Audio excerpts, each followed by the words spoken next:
Aza su kom lăbații,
That was the Glendale High School Choir, ladies and gentlemen.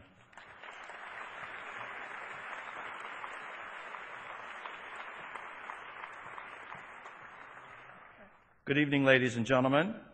My name is Ara Najarian. I'm the chairman of the commemorative events, the Month of Remembrance, and in particular, the Glendale Armenian Genocide Commemorative event this evening. Thank you for coming to attend this event. Once again, for the 94th year, we gather to honor the memory of the 1.5 million innocent men, women, and children who were slaughtered by the Turks.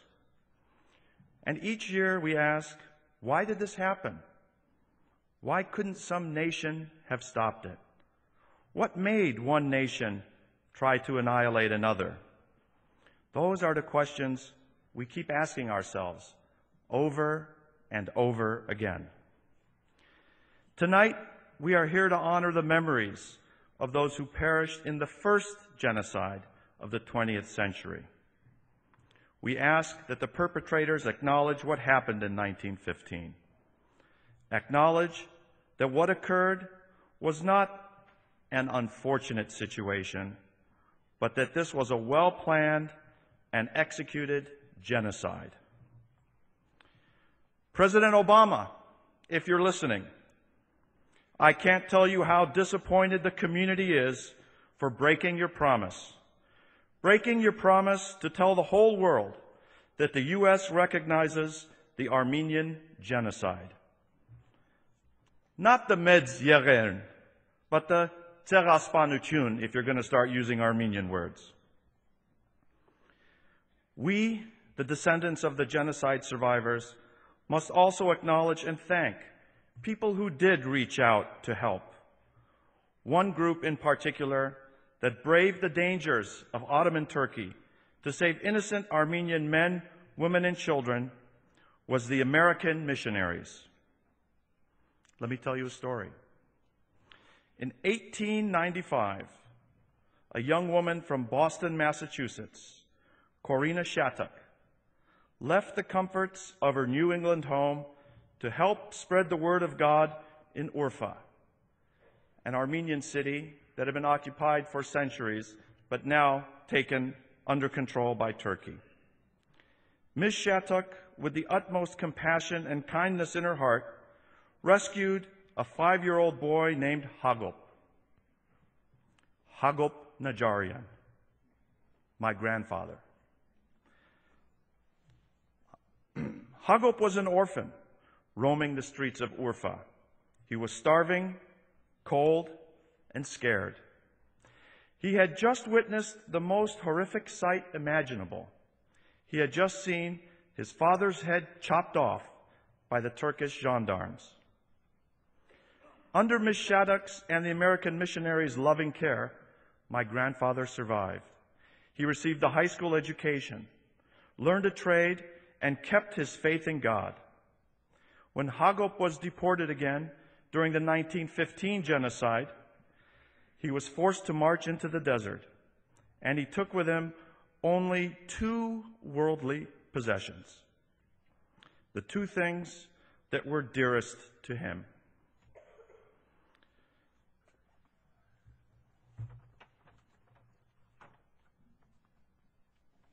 Ladies and gentlemen, here are my grandfather's dearest possessions: his high school diploma and the Bible, given to him and signed by American missionary Corina Shattuck in 1907. We cherish these. You have all heard similar heart-wrenching stories. However, I was fortunate to hear them firsthand from my grandfather. My grandfather eventually came to live with us, and he would start his day with a song, Hisusi Yeg, Hisusi Yeg, Hisusi Yeg Isor, which means, come to Jesus, come to Jesus, come to Jesus today. He would end with a prayer and say, thank you, God, for America. God bless America. And when I was 6 or God bless America.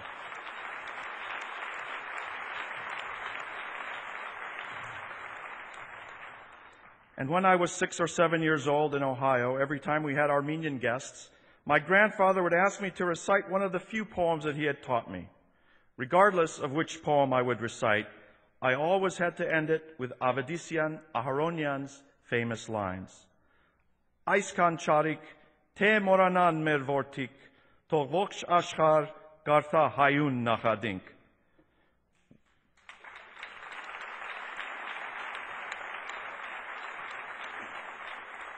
And what that means is, if our children ever forget such evil deeds, let the whole world curse us.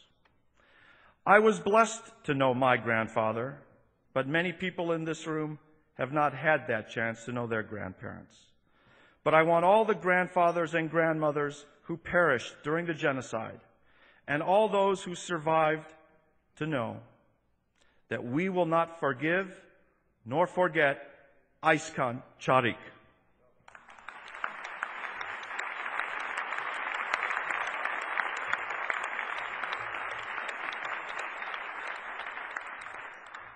We have a moving program this evening, ladies and gentlemen, but I would first like to introduce many of the dignitaries who are here with gracing us with their presence.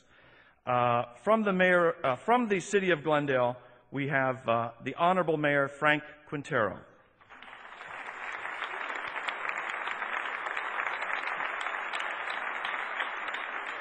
We have Council Member Dave Weaver. Council Member John Draymond. Our newest council member, Laura Friedman.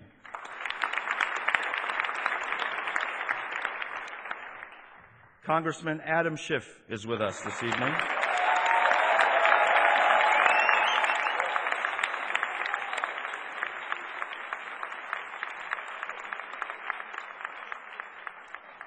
From Governor Schwarzenegger's office, we have Lisa Kalustian.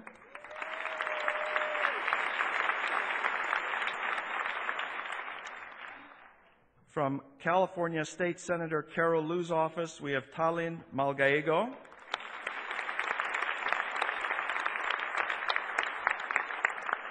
Assemblyman Paul Krikorian is on his way. He's here. Thank you, Paul.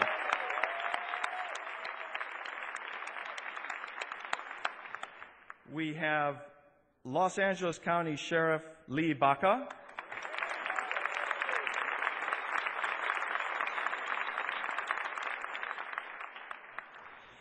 From Los Angeles County Board of Supervisor Michael Antonovich's office, we have Ms. Rita Hajimanukian.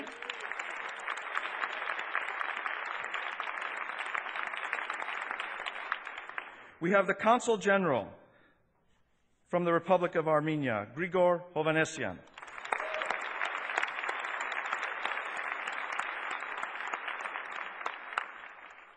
Our beloved clergy, Archbishop Hovnan Derderian.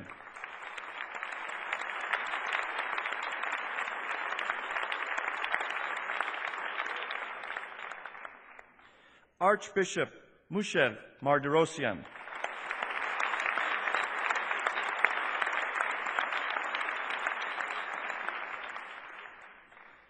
We have Reverend Joseph Matosian.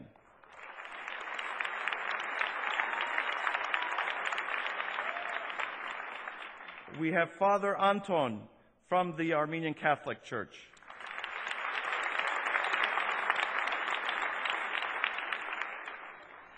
And we have former mayors in the audience. We have Rafi Manukian.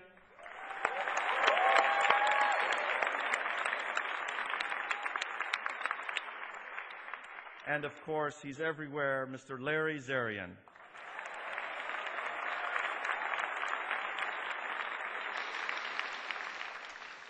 From the Glendale Unified School District, Nairi Nahapetian.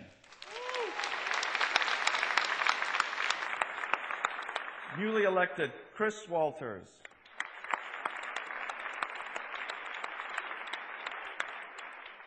School Board Member Joylene Wagner.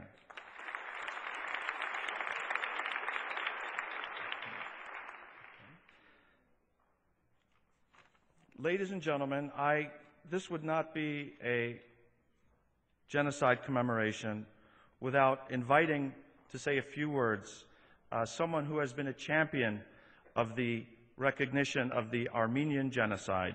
We gave him a round of applause before. Please, let's welcome again Congressman Adam Schiff.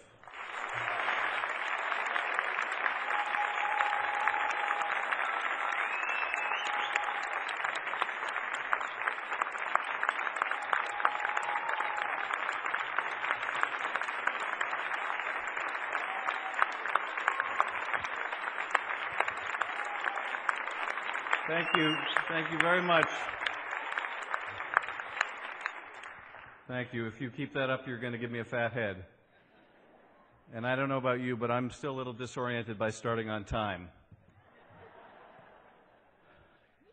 It's an honor to join you this evening. And I want to say, not by way of introduction, because someone else will introduce him, but the keynote speaker tonight, Mark Arax, is a personal hero of mine. He's one of those bright and courageous people that rises to the top of their profession and demonstrates such integrity and the willingness to pay the price for that integrity that is a model for all of us. I had a chance to work with him when I was in the State Senate, and he was covering the prison system, and I knew how difficult it was working on legislation affecting the prison system, and he saw how difficult it was to write and to call for reform of that system, and I had a great respect for him then. It was only enhanced when I saw the very public fight he was engaged in with his longtime employer, the Los Angeles Times. And we should all be grateful and proud of his effort. And when I see in contrast what other newspapers have done, what other journalists have done, his example is all the more striking. One of the deep disappointments to me, and we'll talk about the President's statement today, but one of the other deep disappointments to me has been the New York Times. If there's any newspaper whose editorial board should be a clarion call for recognition of the genocide, it is that newspaper that, in most graphic detail, revealed the horrors of the genocide while it was taking place. The New York Times at that time was a beacon in calling out to the American people the atrocities that were going on, the genocide that was taking place. That was the newspaper of record in the United States of the Armenian Genocide. That's a proud history that that paper should not walk away from, but it has. That paper would not editorialize in favor of recognition. That paper would not run editorials in support of recognition, and that was a deep, deep journalistic disappointment. And so it's all the more remarkable that we have people like Mark that we can recognize and learn from tonight. And I wanted to acknowledge him. Let me talk about, yes, please.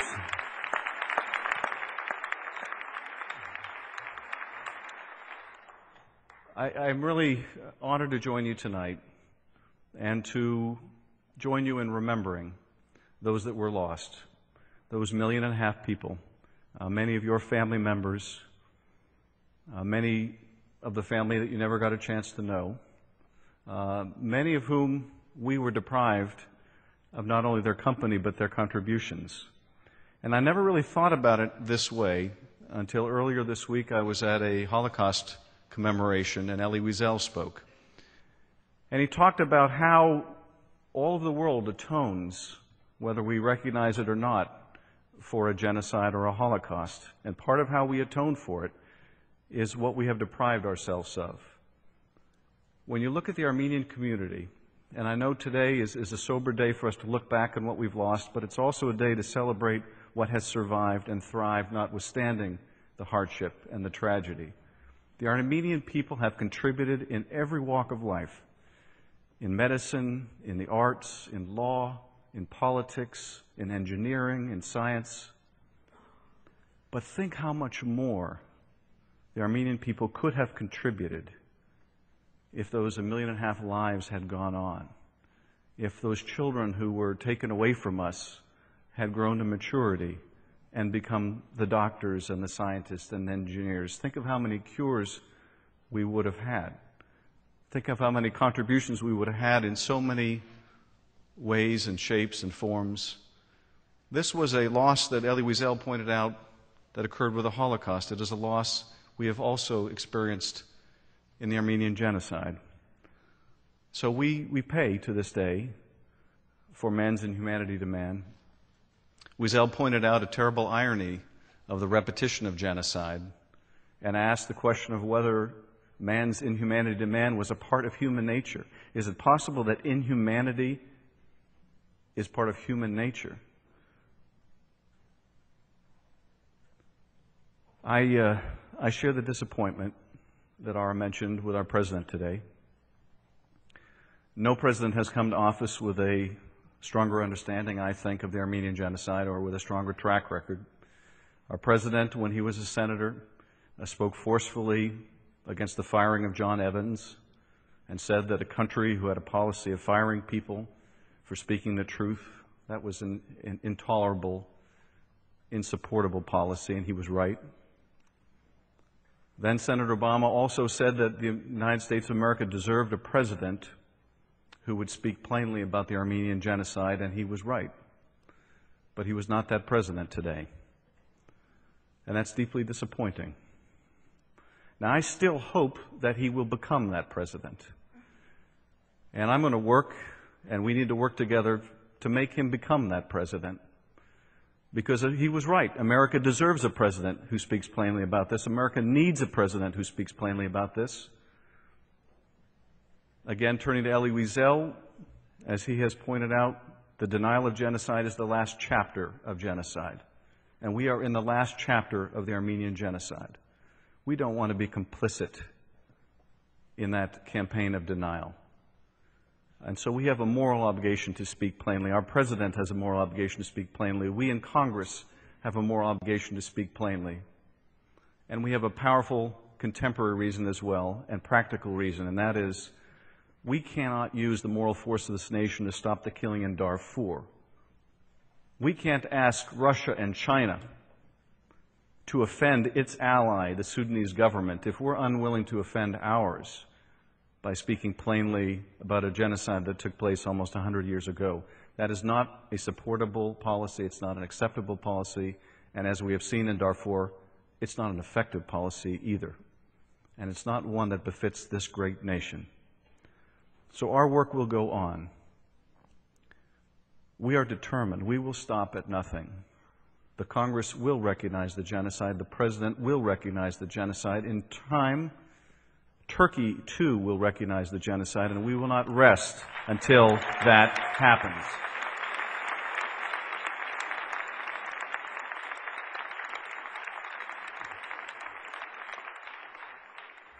And so tonight I want to join you in reflecting about the losses the world has sustained and how we are atoning for those losses.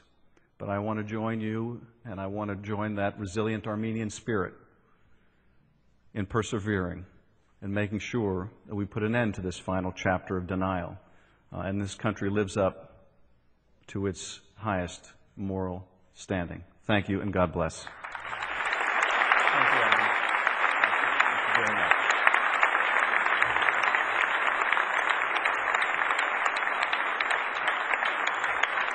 Thank you, Congressman. I'd like to invite Assemblyman Paul Krikorian up to hear his words.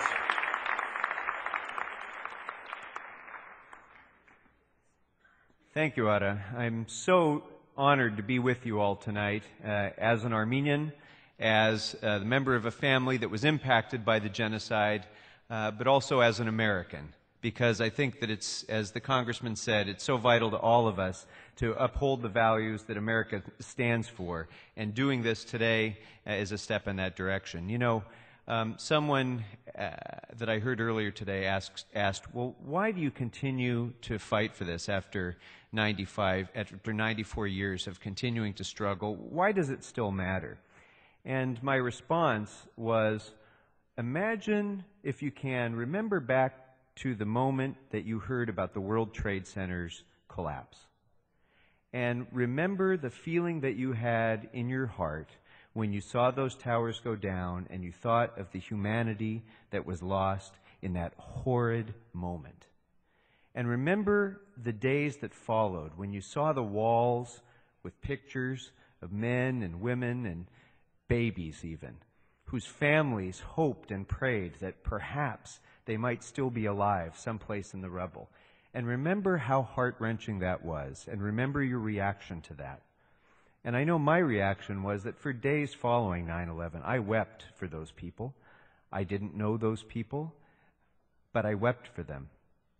And so I said, now, imagine that feeling, and then imagine having that feeling every day for a year and a half, for 500 consecutive days. Imagine experiencing a new World Trade Center disaster.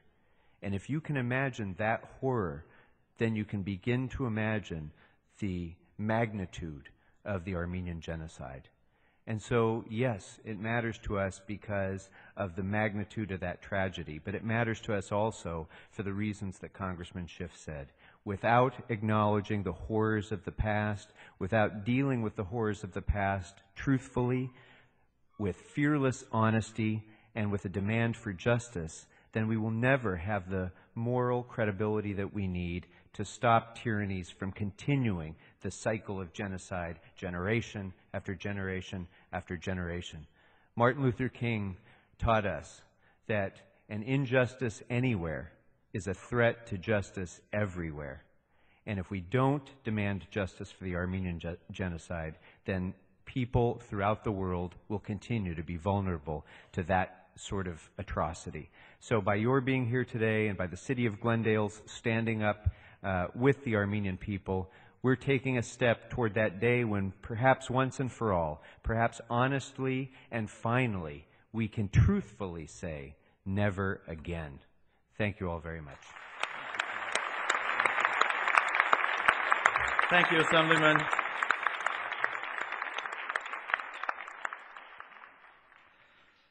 Ladies and gentlemen, next on your program, I'd like to invite our newly elected Mayor of Glendale, Mr. Frank Quintero.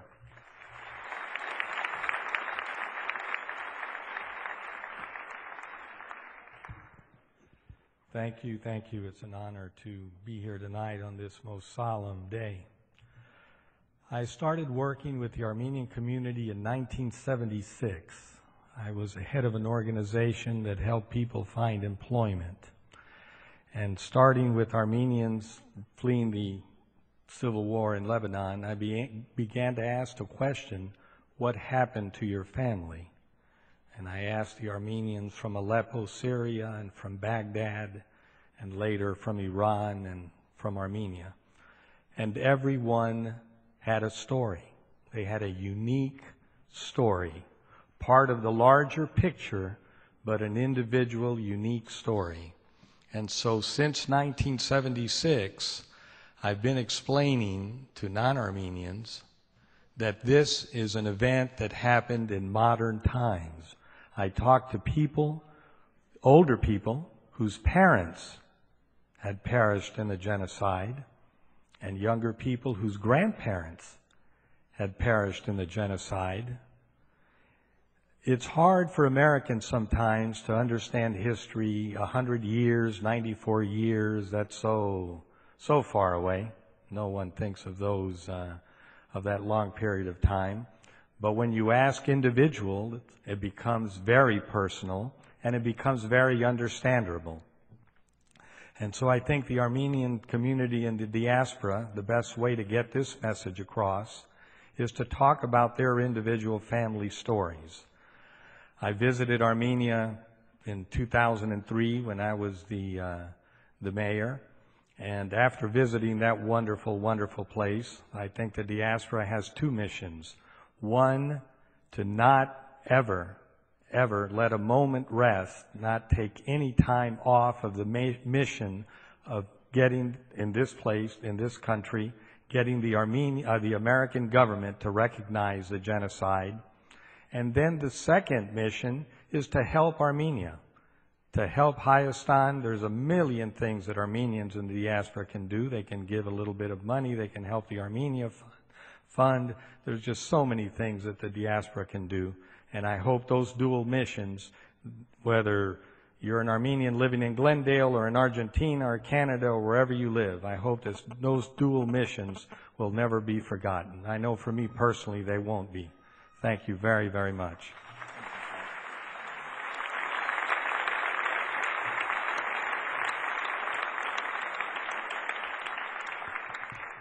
Ladies and gentlemen, our city manager, Jim Starbird, is also gracing us with his presence. I'm sorry, Jim, I forgot about you.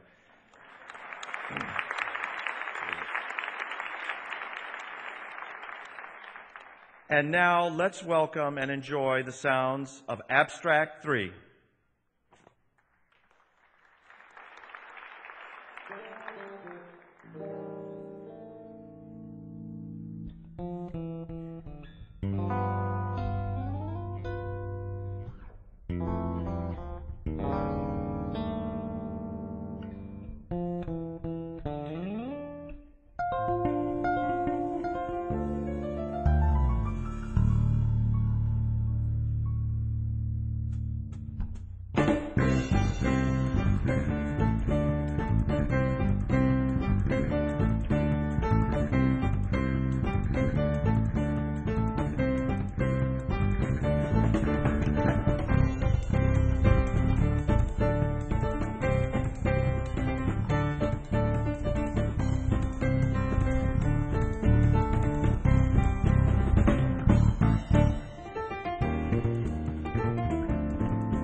We are so fortunate to have Mark Araks with us tonight because he's considered one of the nation's finest journalists and authors. For 20 years, his stories at the LA Times exposed human rights abuses and official cover-up in California prisons, as the congressman alluded to. This changed state laws that govern air quality and the treatment of farm workers in the fields. His versatility as a journalist is reflected in the fact that he was nominated for 8 Pulitzer Prizes.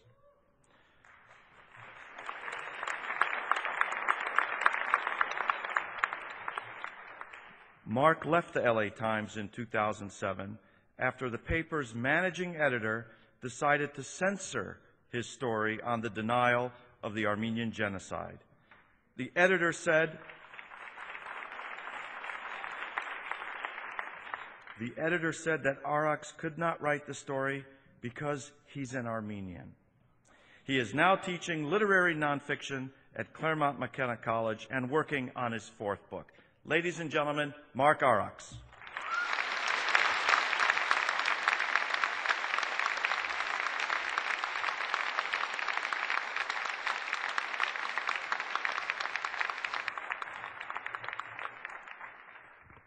What the mayor neglected to tell you is that your grandmother could nominate you for the Pulitzer Prizes.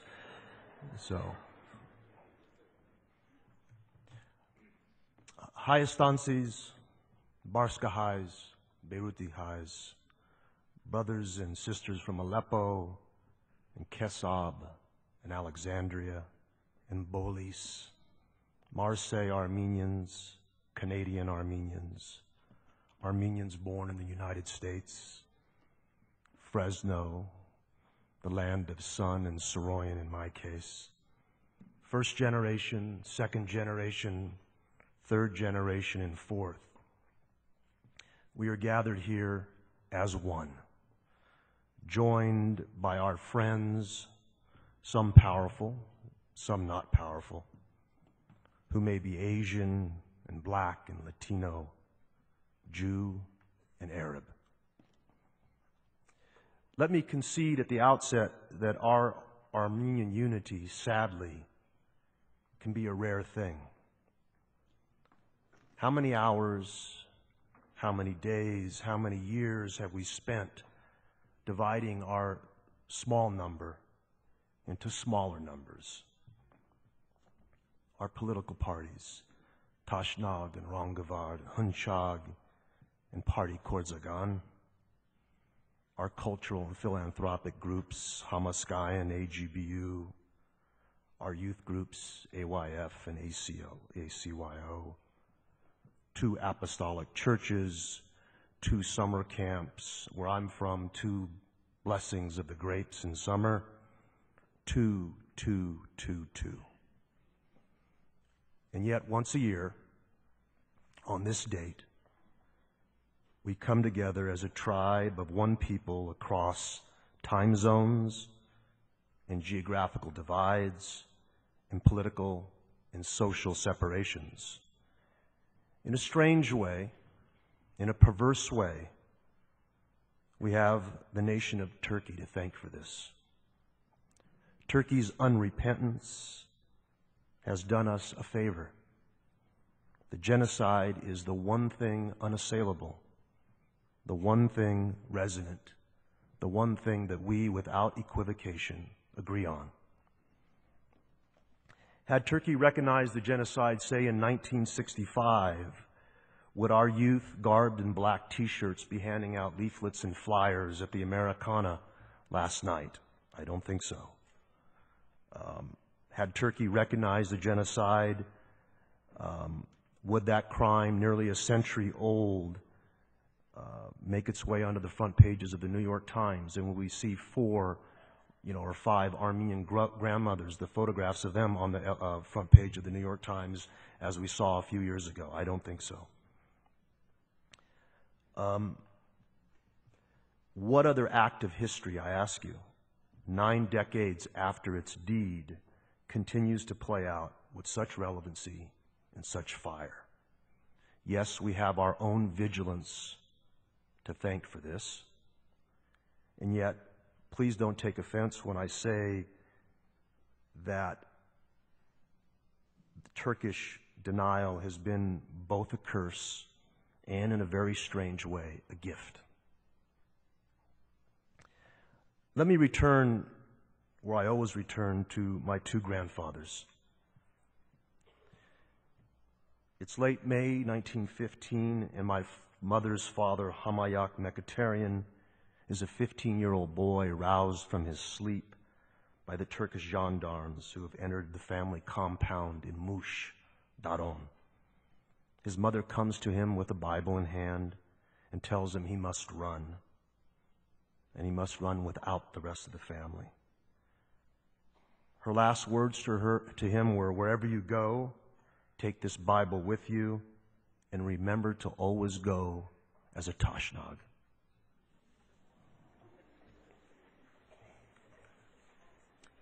Here's what he told me a year before he died. 42 people in my family, very big, very rich family, all gone. My father, Korsor Mekatarian, his father, Bagdasar, my uncles, Garabed, Hagop, and Sarkis, my mother, Atlis, my three brothers, Hovsep, who was 19, with a wife and 2 children, Honar, who was 20, Antranig, who was younger than me, maybe 11 or 12. My 4 sisters, Khatun, who was married, Noyomi was 9, Verkin was 7 or 8, Anakas was 5 or 6. We lived in a big house, in the same family, 42 people, all of them gone. Turkish government, all of them killed. I don't know how, but God saved me. Only me. And so he fled across mountain and desert, and I must say, with the help of righteous Turks along the way, he landed safely in an orphanage. He would honor his mother's last words and become a worldwide leader of the Tashnag party and a Derhide. On this night, 94 years ago, my father's father, Janig Hosepian, is a 15-year-old boy hiding in an attic in a flat in Kadıköy, a neighborhood of Istanbul. He had heard the fierce beat of drums and the announcement in the streets that all Armenian men, ages 16 to 60, must report to the military office for registration. This is a ploy, of course, and his mother knows it. So he enters the world of a cubbyhole in the top of their flat and takes with him the books of the great French symbolist poets, Verlaine and Lamartine. There, he hides for the next year. He is indeed a part of an army of addicts, some 20,000 other Armenian men hiding in their rooftops, known as the Tavan Tabori. He came down from his attic after that year and went to work at Babikin's bookstore. And the intellectuals who had not been killed returned to Istanbul, believing that maybe with the European powers there, that they might be safe.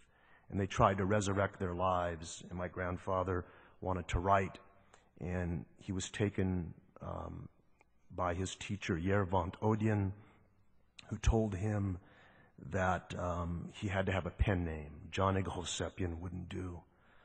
So the first pen name he had was Aram Aslan. My grandfather was 5'3", 115 pounds. Aslan meaning lion, so it didn't quite fit. And they took the name of the river from Mount Arad, and he became Aram Arax. And he wanted to go to the Sorbonne and study French literature and become a great proletariat poet. But these letters kept coming from Fresno from an uncle who had no one, talking about grapes the size of jade eggs and watermelons the size of small boats. And he was 19 when he took the bait, arrived in Fresno. I was his oldest grandson. He taught me the love of his songs. Grun was his favorite. The love of his writers, Ciamento and Charentz and Taniel Varojan. He said he did not believe in God, and yet he sang with such beauty the liturgy and songs of Gomidas. I grew up with two parents, Flora and Ara, who tried to juggle old world and new, and it was a crazy bit of imbalance. I grew up wondering about a people who danced with such passion in the 105-degree heat of Fresno to a song whose words were Sude, Sude, Sude, Amen Pa Sude. It's a lie, it's a lie, all the world is a lie. Hamayak Nekatarian, the Tashnag, and Aram Araks, the Bolshevik, came together and found common ground in their survival and their love for Armenia, no matter what flag it was under. I grew up to be a journalist. Perhaps it was to be expected. When I was 15, my father was murdered in Fresno. It was a crime that wasn't solved for 30 years, and I grew up with a lot of questions.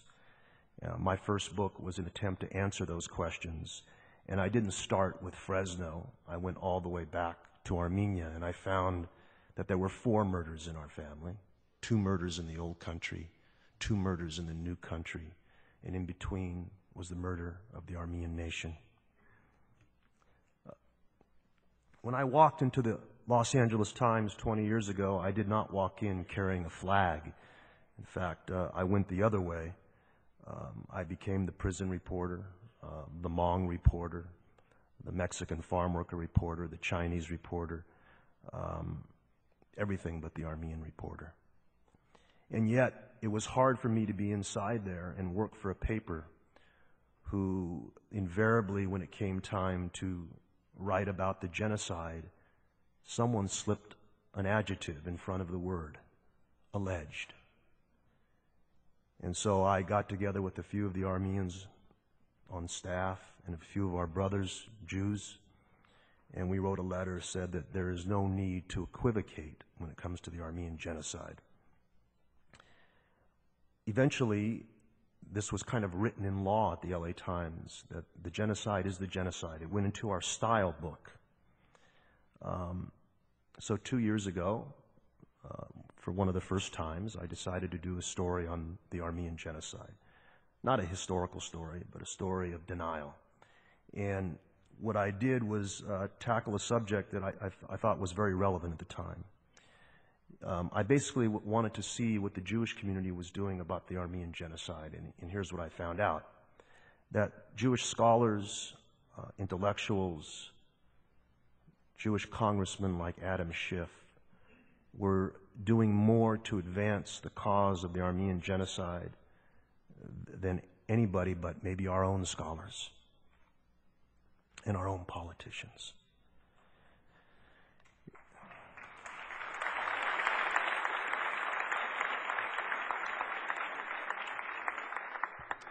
And yet, there were mainstream Jewish organizations, the Anti-Defamation League led by Abe Foxman, AIPAC, JINSA, and others, that were working hand in hand with Turkey to deny the Armenian genocide. There was a debate going on in the Jewish community. No one had written about it, and I decided I wanted to write about it. And I called my editor in Washington, and he said, "It sounds like a great story." And I did all the reporting you needed to do. I went and even saw the Turkish Consul General in his office there, I believe on Wilshire Boulevard. I expected a big fat man wearing a fez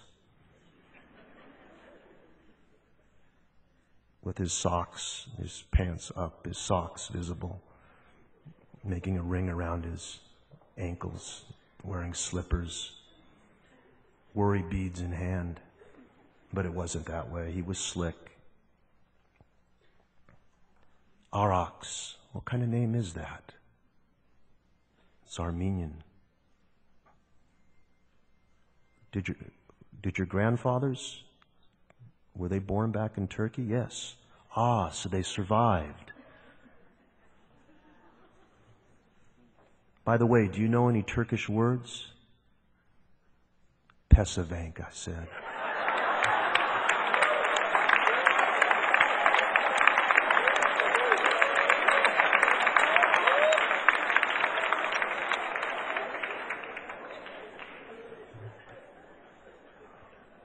For our non-Armenian friends, we'll explain what that word means after. Anyhow, I should have been alarmed by something he said, but for some reason it didn't stick. He said, "Do you know Doug Franz?" And I said, "Of course I do. He's the managing editor of my newspaper." He said, "He's a very good friend of mine." And I said, "Okay." He said, "Do you want to make Doug Franz happy?" And I said, "Well, my goal is not to make him unhappy." He says, "If you want to make Doug Franz happy, you make me happy." So I wrote the story, and the editor in Washington liked it so much, he sold it to the front page. And 1 day passed, 2 days passed, 3 days passed, and it didn't run. And so I called the editor back in Washington, and I said, "What's up?" And he hemmed and hawed a little bit. I could tell he was embarrassed. And he said, "It's not going to run." And I said, "What do you mean it's not going to run?" I said, "You know, it had been vetted. All the facts are right. It was fair." He goes, it's your byline." And I said, "My byline?" He said, "Yeah, your last name." And he explained to me that France had put the story on hold because 5 years earlier, I'd written that letter with our other friends at the newspaper saying that they shouldn't have put the word alleged in front of genocide. I wrote a letter immediately to Franz, and he made a big mistake. He basically said that as an Armenian, I was precluded from writing about the Armenian Genocide. I pointed out that this was a slippery slope. It meant that blacks couldn't write about civil rights. Jews couldn't go to the Middle East and write about the Palestinian conflict. Latinos couldn't go to the border and write about immigration. But his logic held, and I had no choice but to wage a fight. And with the help of the ANC and Harut Sassounian and so many Armenians across the country, I waged that fight not alone. I've said this before. In 1 day, the LA Times received 7,000 emails. It shut down the email system of the LA Times from Armenians across the country.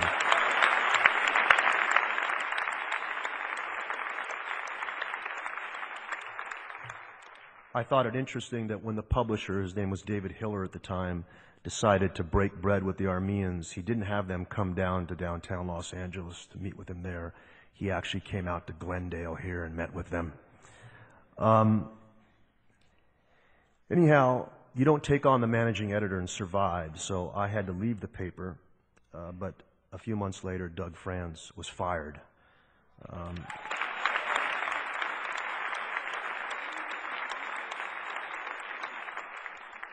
I'd like to say that we got justice, but unfortunately today, he is one of the main consultants to the Senate Foreign Relations Committee, and so he can do us a lot of trouble there. In the end, he didn't silence me. I have a book that's come out right now called West of the West, and in there I tell the story of this battle. And while it's a story about California and all ethnic groups, there's rich, rich themes, Armenian themes running throughout. I've been here a week kind of doing book-related stuff, and I've seen a lot of things that have heartened me in the last week. I went to Hoover High in Glendale, Farayan High School in Encino. I saw the posters that kids were making, incredible pieces of art in homage to the Armenian Genocide. But I've also seen things that have given me pause and have disturbed me. Not so much the folks selling T-shirts and the tricolors of our flag on the corners of gas stations, but these folks flying the tricolors in big black Mercedes-Benzes and BMWs and white Range Rovers, their heads shaved, and running people off the road, and yelling and cussing. And I think that I'll end on this note, that we must be careful that our need for memory, the righteousness of memorializing, does not become a parade or a carnival.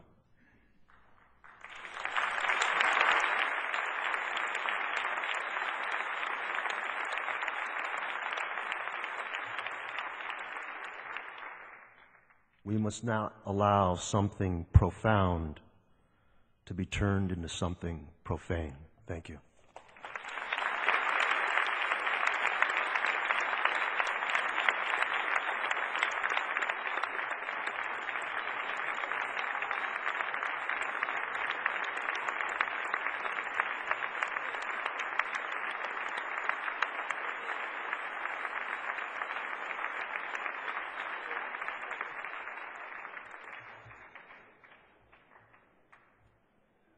Thank you, Mark. Thank you for those memorable words, something that we can all think about. Ladies and gentlemen, now let's welcome Gor Mkhitaryan.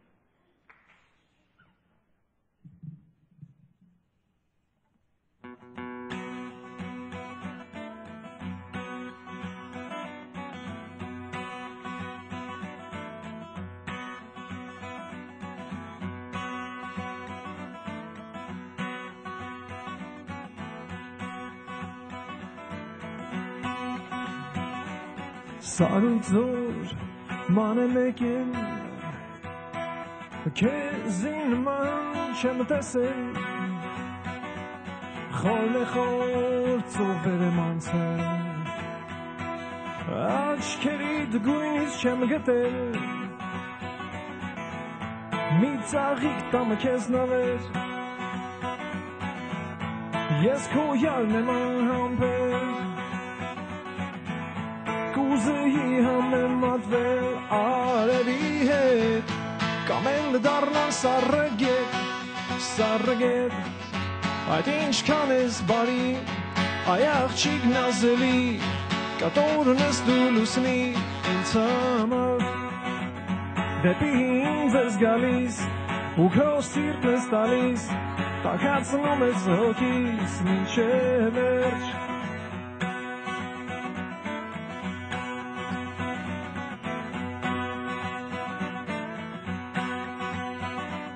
Բարիոր կուզեմ ասել Լուր նայել քեզ ու փաթաթվել Վիրավոր կուզեմ լինել Ու քո ձեռքից ջուր ընդունել Մի ծաղիկ տամ քեզ նավեր Ես քո յալն եմ անհամբեր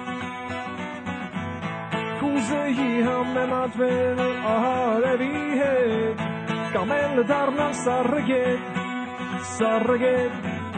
Այդ ինչքան ես բարի, այ աղջիկ նազելի Կատորն ես դու լուսնի ինձ համար Դեպի ինձ ես գալիս ու քո սիրտն ես տալիս Տաքացնում ես հոգիս մինչև վերջ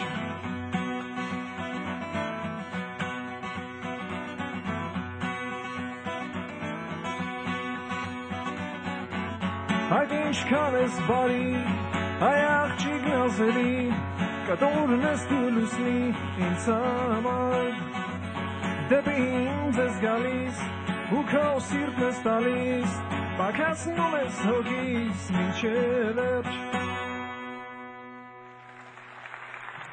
Thank you and good evening. Thank you very much for having me here.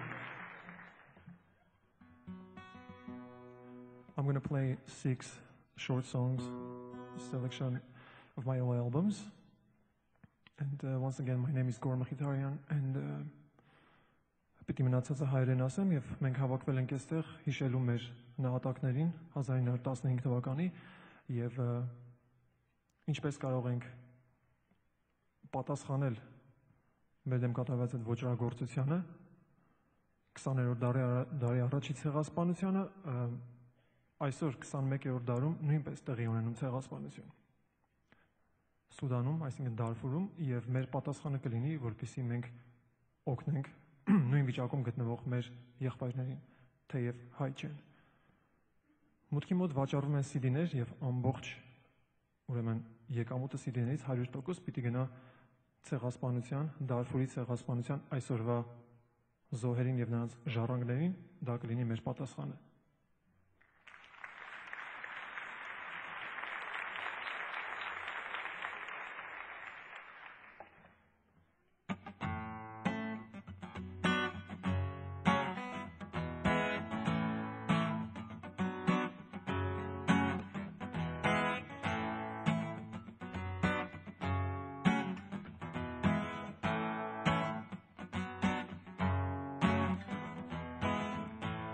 Ես աչքու դու լույս հոգի առանց լույս աչքը խավարի ես ձուկու դու ջուր հոգի առանց ջուր ձուկը չի ապրի Եվ ձուկնի ջրեն հանեն եւ այլ ջուր ձգեն Na capri yev zisi kenne zaten mernelen batsi charchilini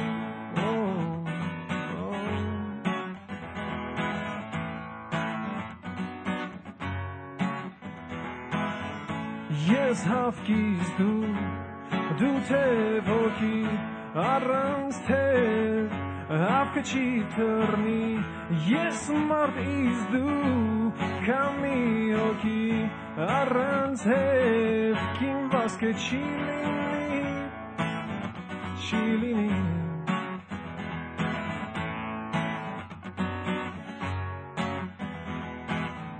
Yes zuku du jur hoki arranz jur Zukachi apri yed zukni jeren hanen mernelen batsi al charchilini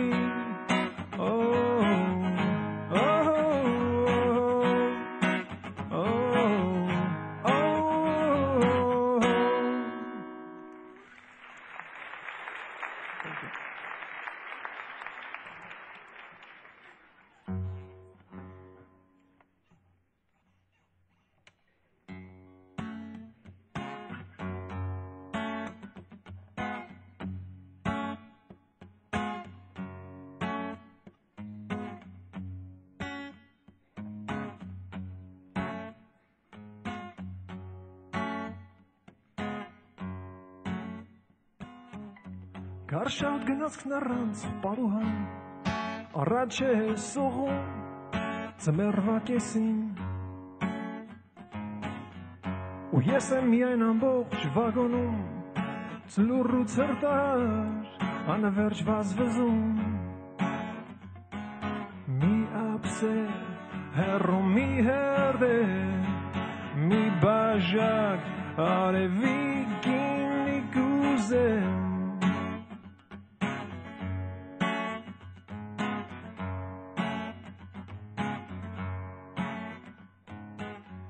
Սառած ոտքերս արդեն էլ չեն ծալվում, ենթարկվում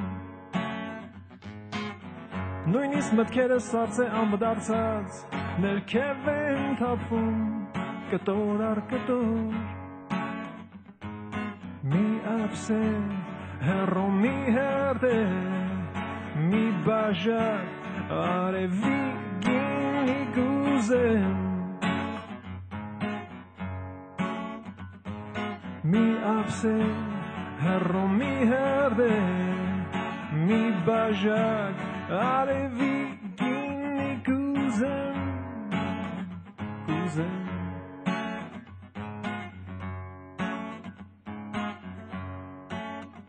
This is going to be the English version of the same song, just for non-Armenian speakers.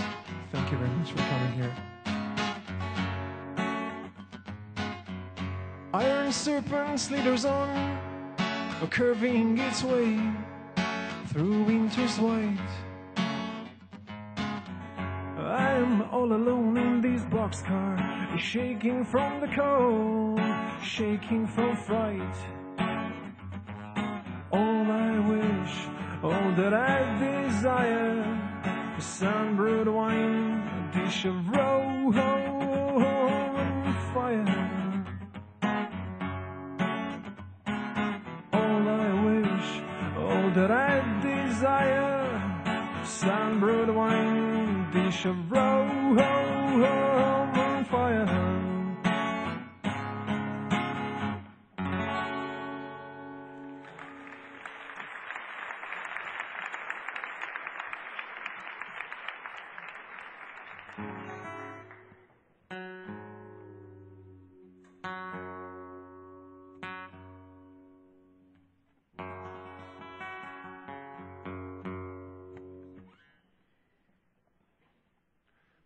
Next song called About Light / About God. God is light, light is God. So it's about the same concept.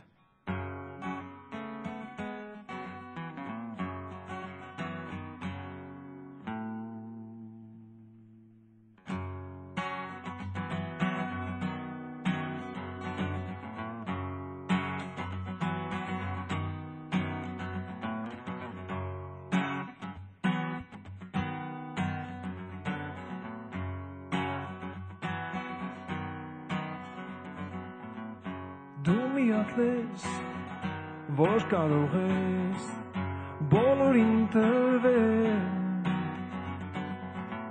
անհավասար, անհատույցեր, սա ես բաժանել, կույրն առանց քեզ հավատ չունի, գույների հանդեպ, գույն առանց քեզ Zimmas չունի կույր հավատի պես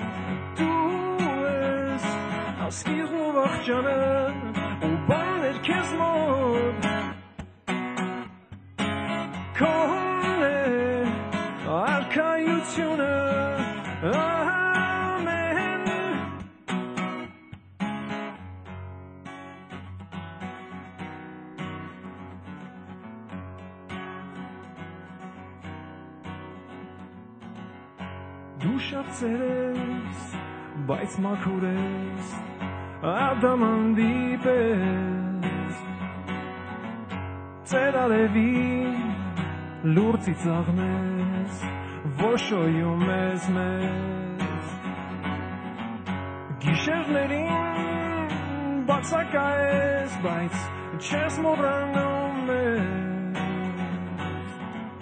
լուսնի տեսքով Աստղի ձևով ողջունում ես մեզ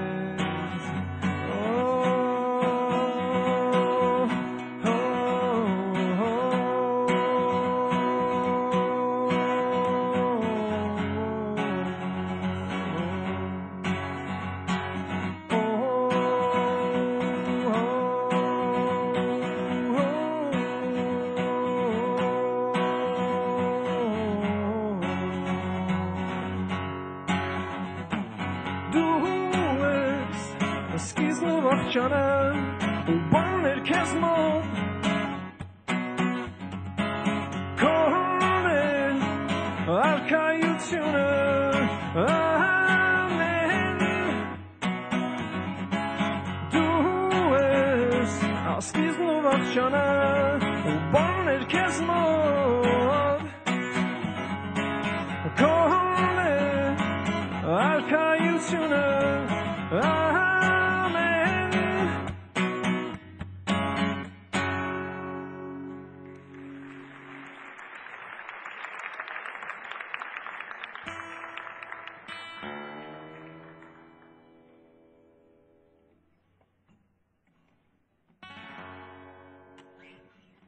This one is a folk song. It's called Sarer Mountains. coming from 12th century, only 800 years old. So I rearranged it.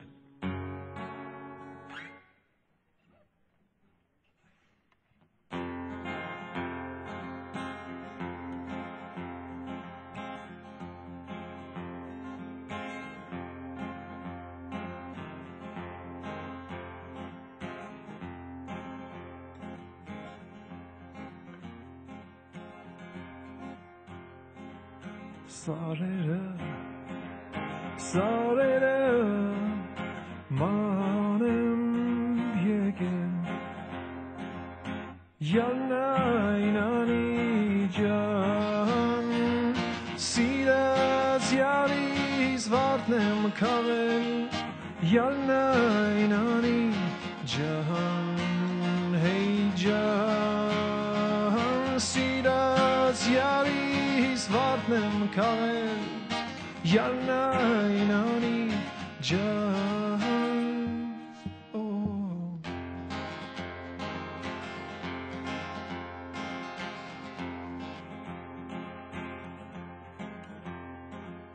Areva sirse varel Yanainani jan Siras yaris veren mavel Yanainani jan Hey jan Siras yaris vartnem kavel Yanainani jan. Oh.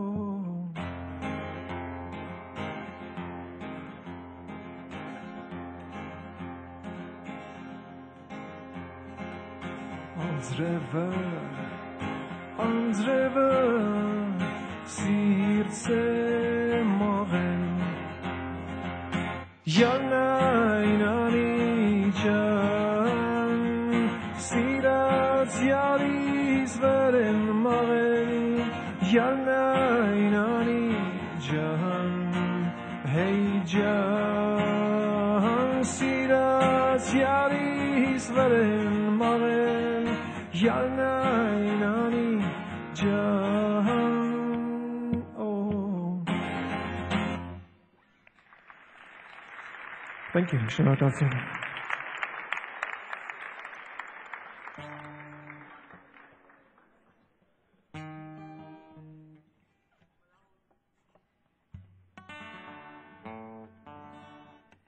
Another song called Miracles, Harashkner, about the famous story, one of the famous stories in the Bible.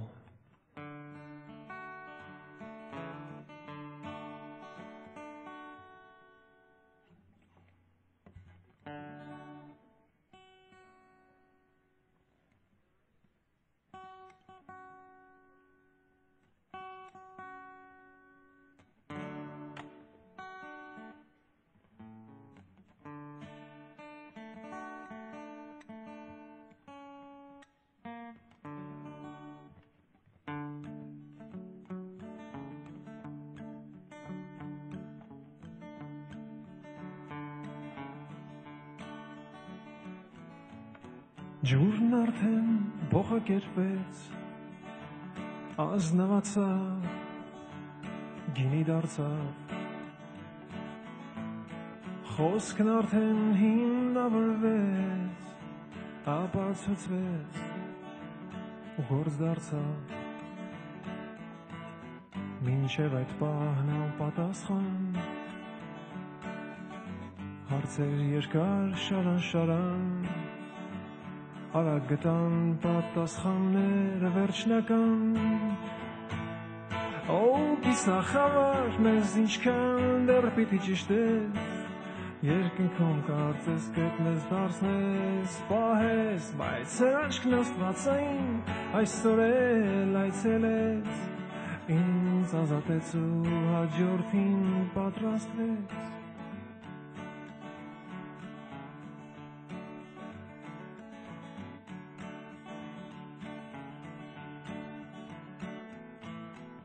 Չորացած ձեռքը բուժվեց, կենթանացավ, բռունցք դարձավ,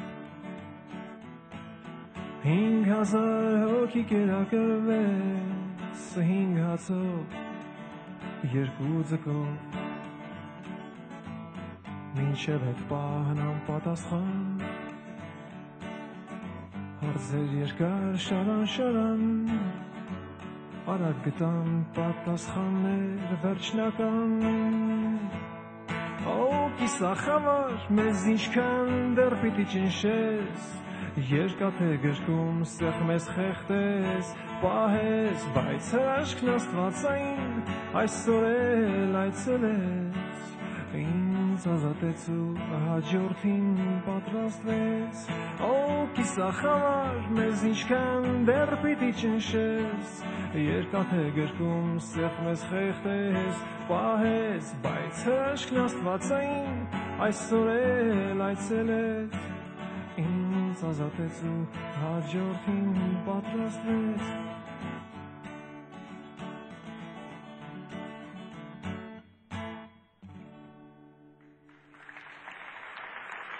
Շնորհակալություն. I'd like to invite Glendale High School Chamber Choir, a beautiful choir, and we're going to perform a song together. Please welcome.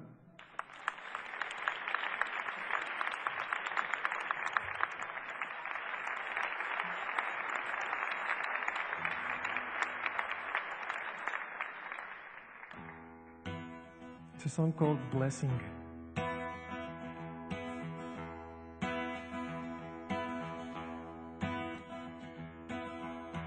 Գոհություն և փառաբանություն ասենք քեզ, Տեր Աստված, օրհնության և գոհաբանության հոգի տուր մեզ, Տեր Աստված, թույլերին և կարիքավորներին օգնիր, Տեր Աստված, պահպանիր և հպարտությամբ մեզ պահիր, Տեր Աստված.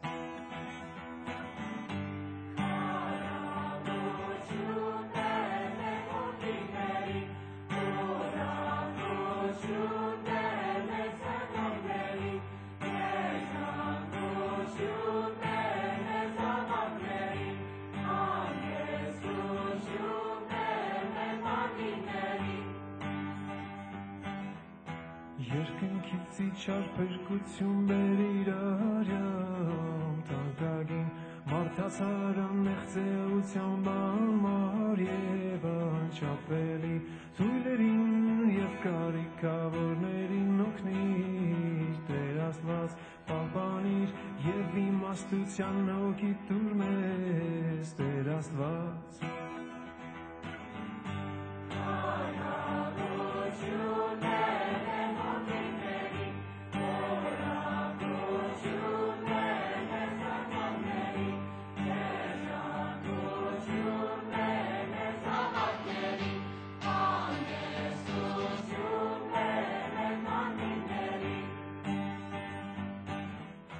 Մեծարում ենք և կեորնաբանում մեծազոր Աստված, պարգևող շնորհք աղբյուր բերկրանքի եղիր Հովանի, թույլերին և կարիքավորներին օգնիր, Տեր Աստված, պահպանիր և իմաստության հոգի տուր մեզ, Տեր Աստված.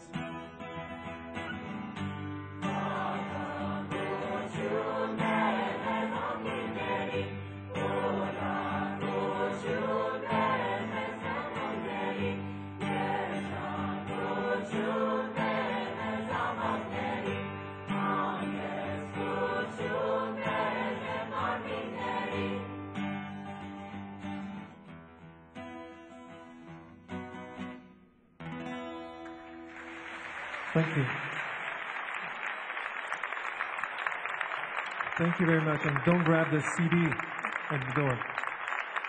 All the proceeds are going to go to Darfur genocide survivors and orphans. 100% proceeds. Thank you.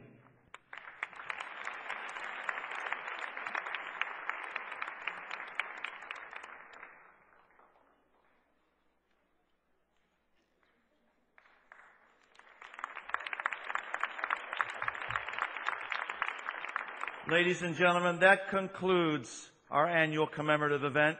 Please, let's not wait until next April 24th to keep our quest for justice and recognition of the Armenian genocide alive. Good night, everyone.